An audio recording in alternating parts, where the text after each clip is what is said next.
Episode की शुरुआत में हम देखते हैं कि इटाडोरी नानामी से कह रहा था कि वो कहीं पर जा रहा है, लेकिन अब नानामी उसे रोकते हुए कहने लगता है कि मैंने तुम्हें सुबह ही समझाया था, अगर कोई व्हील क्रिएट हुई है तो इसका मतलब ये है कि कर्स स्पिरिट अभी भी जिंदा है। वो अभी भी उसी स्कूल के अंदर मौजूद है। मैं जल्दी ही आ जाऊंगा, तो मेरा इंतजार करना। इटाडोरी फोन काट देता है और नानामी अपने साथी से बात करने लगता है। तो इनो, जैसा कि तुमने सब कुछ सुन ही लिया है, तो अब मैं सब कुछ तुम पर छोड़ता हूँ।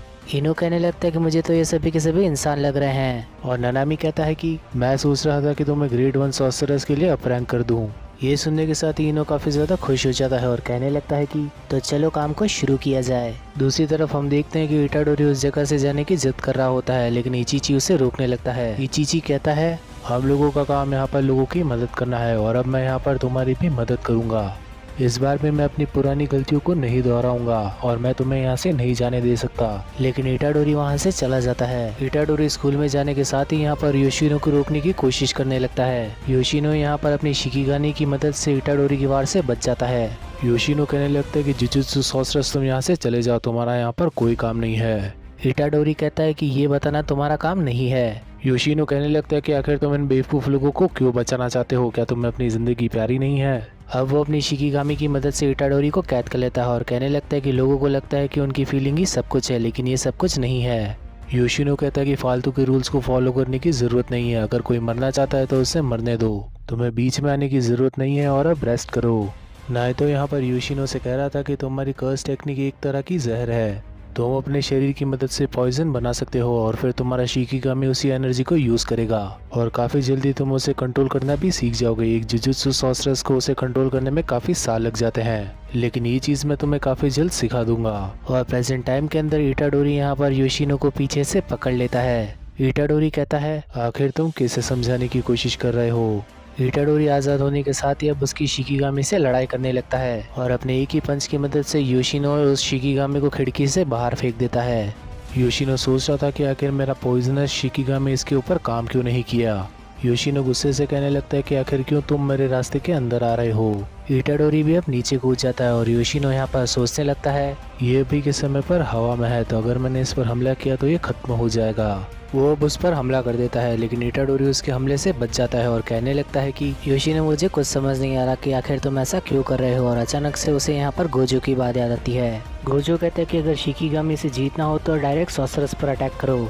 इटाडोरी कहने लगता है कि तुम अपने आप से ही झूठ बोल रहे हो और उसे एक जोर का पंच मारकर दूसरी बिल्डिंग के अंदर पहुंचा देता है। इटाडोरी योशिनो से कहने लगता है कि मुझे पता है कि तुम्हारे पास कोई ना कोई जरूर बहुत बड़ा रीजन रहा होगा, लेकिन क्या वो रीजन तुम्हारी अपनी जिंदगी से बड़ा है? एक बार जरा सोच कर देखो, क्या इंसानों का दिल सचमुच में एक धोखा है? क्या ये बात तुम दूसरे लोगों के सामने कह सकते हो? और योशिनो कहता है कि अगर इंसानों के पास दिल होता तो वो मुझे और मेरी माँ को कर्ज नहीं करते। मुझे नहीं पता कि मेरे लिए क्या सही होगा या फिर क्या गलत, तो मुझे तो बस अपना बदला लेना है। योशिनो अपनी शिकिगामी की मदद से इटाडोरी पर अटैक कर देता है और इस बार इटाडोरी काफी ज्यादा घायल हो चुका था।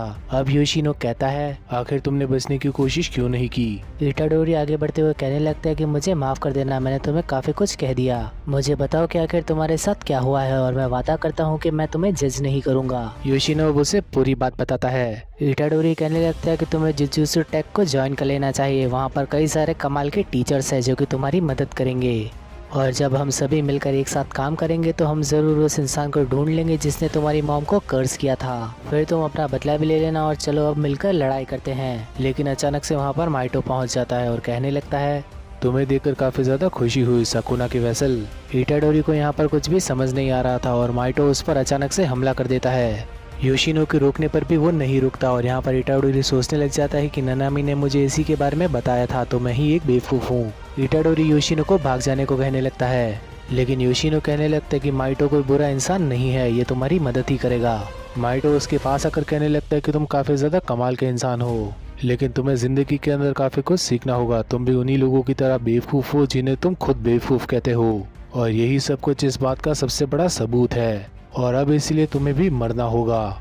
माइटो अब योशिनो पर अपनी कर्स टेक्निक का इस्तेमाल करने लगता है, जिस वजह से वो भी एक डीमन के अंदर कन्वर्ट हो जाता है और वो इटाडोरी के पास जाने के साथ ही उसके ऊपर कई सारे मुक्के बरसाने लगता है और इटाडोरी यहाँ पर साकुना को बुलाने लगता है। साकुना, अगर तुमने योशिनो को ठीक कर दिया तो मैं तुम्हारी सारी बातें मान लूंगा, तो प्लीज अब बाहर आकर इसकी मदद कर दो। लेकिन साकुना बाहर नहीं आता और उसकी बात काटते हुए कहने लगता है कि तुम इस बेवकूफ़ बच्चे के लिए अपना सब कुछ लौटाने को तैयार हो और वो सब कुछ भी तुम मेरे भरोसे करना चाहते हो। तुम यहाँ पर किसी को नहीं बचा सकते। माइटो यहाँ पर ये जानकर हैरान था कि साकुना अपने वादे से मुकर रहा है। माइटो को लग रहा था कि साकुना यहाँ पर अपनी टेक्निक का यूज नहीं कर पाएगा, लेकिन उसे तो यहाँ पर रिवर्स कर्स टेक्निक का यूज करके उसे सही कर देना चाहिए था। लेकिन फिर भी उसे क्या, वो तो यहाँ पर सिर्फ तमाशा देखेगा। और यहाँ पर इटाडोरी सोचने लगता है कि आखिर ये सब के सब है तो कर्ज, ये मेरी मदद क्यों करेंगे। योशिनो यहाँ पर इटाडोरी से रोते हुए भीख मांग रहा था कि उसे सही कर दे, लेकिन यहाँ पर इटाडोरी भी क्या कर सकता था। माइटो हंसते हुए कहने लगता है कि ये तो जल्दी मर गया, लेकिन इटाडोरी को गुस्सा आ जाता है और वो उसे जोर का पंच मार देता है। माइटो कहता है बच्चे मुझे इस सबसे कुछ फर्क नहीं पड़ने वाला, लेकिन अचानक से उसके चेहरे से खून निकलने लगता है। माइटो यहाँ पर काफी ज्यादा कंफ्यूज हो चुका था। माइटो कहता है कि क्या इसने मेरी बॉडी और सोल को एक साथ हिट कर दिया। तो अब मुझे समझ में आया, आखिर ये एक वेसल है तो इसके पास एक से ज्यादा कई सारी सोल्स है और इसका साफ सा मतलब तो यही हुआ कि इसे अपनी सोल दिखाई देती है। और ये जानकर वो काफी ज्यादा इम्प्रेस्ड हो चुका था। इटाडोरी को यहाँ पर काफी ज्यादा गुस्सा आने लगता है और वो कहने लगता है कि मैं तुम्हें मार दूंगा। इटाडोरी को वैसे भी अपनी जिंदगी की कोई चिंता नहीं थी, लेकिन गेटो नहीं चाहता था कि मैं किसी और होस्ट को यूज करूं। अगर ये इस तरह से साकुना के अंदर कन्वर्ट नहीं हो पाया तो ये गुस्से के मारे साकुना के अंदर कन्वर्ट हो जाएगा। तो अब मुझे यहाँ पर एक काम करना चाहिए, मुझे बाकी के सभी स्टूडेंट्स को भी कर्सेस के अंदर तब्दील कर देना चाहिए, जिस वजह से इसे गुस्सा आएगा और ये साकुना में कन्वर्ट हो जाएगा। मुझे यहाँ पर साकुना से डील कर कर उसे हमारी साइड मिलवाना होगा और ये तभी हो सकता है जब मैं उससे ज़्यादा स्ट्रांग हूँ और यहाँ पर टिका रहूँ। इटाडोरी पूरी तरह से रेत से भर चुका था और वह यहाँ पर उसके ऊपर अटैक कर देता है। इटाडोरी सोच रहा था कि ये बार बार अपनी शेप को चेंज कर रहा है तो मुझे अपनी टेक्निक को बदलना होगा। माइटो को मालूम चल चुका था कि इटाडोरी उसे हर्ट कर सकता है, तो अब वो अपनी बार बार शेप चेंज कर कर उसे अच्छा टारगेट नहीं दे सकता। इटाडोरी सोचने लगता है कि मुझे इसे तब तक मारना होगा जब तक ये पूरी तरह से खत्म ना हो जाए। और माइटो सोच रहा था मुझे एक ऐसी शेप के अंदर आना होगा जो कि बिल्कुल टच नहीं की जा सके, यानी कि एक मर्डर शेप।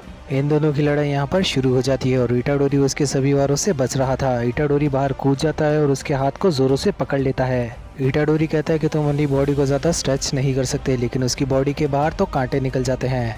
दर्द होते हुए भी इटाडोरी उसे जोर से नीचे खींच लेता है, जिस वजह से वो दीवार पर टकरा जाता है। इटाडोरी जोर से जमीन पर मुक्का मारता है, जिस वजह से चारों तरफ धूल का बादल हो जाता है।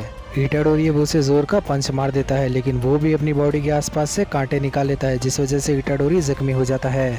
माइटो कहता है कि तुम मुझे किसी भी कीमत पर नहीं हरा सकते, तो फटाफट साकुना को बाहर निकालो। माइटो अब साकुना को बाहर निकालने लगता है, लेकिन उसे अचानक से कुछ एहसास होता है। अचानक से उसके सामने साकुना आ जाता है, जो कि कहने लगता है कि हम दोनों ही इस इंसान से नफरत करते हैं और अगर अगली बार तुमने मुझे छूने की कोशिश करी तो हालत तुम्हारी बहुत बुरी होगी। इटाडोरी कहने लगता है कि कुछ भी कर लो, मैं कन्वर्ट नहीं होने वाला। और अब इटाडोरी बार बार अपना सर माइटो के सर पर दे मारने लगता है। इटाडोरी कई बार ऐसे ही करने के साथ उसे एक आखिरी मुक्का मारने वाला होता है, लेकिन वो उसके पीछे चला जाता है। माइटो इटाडोरी पर पीछे से वार करने ही वाला था कि पीछे से नानामी आ जाता है। नानामी यहाँ पर कहने लगता है कि मैं तुम्हें बाद में डांटूंगा, लेकिन अभी मुझे सिचुएशन समझाओ। और इटाडोरी कहने लगता है कि मैं यहाँ पर किसी को भी नहीं बचा पाया। नानामी कहता है कि आखिर तुम दूसरों के बारे में क्यों सोचते रहते हो, मैं तुम्हारे बारे में जानना चाहता हूँ। और इटाडोरी कहने लगता है कि मैं ठीक हूँ, बस मेरी बॉडी के अंदर कुछ छेद हो गए हैं और मैं छेदी सिंह बन गया हूँ।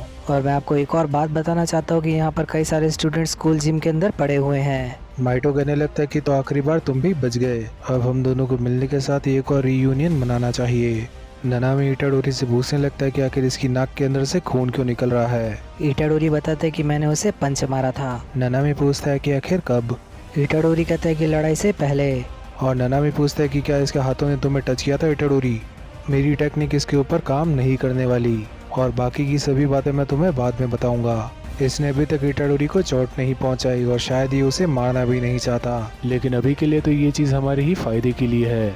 हम दोनों को जैसे ही कोई मौका मिलेगा हम दोनों इस पर वार कर देंगे, क्योंकि मैं इसे रोकने के लिए काबिल हूँ।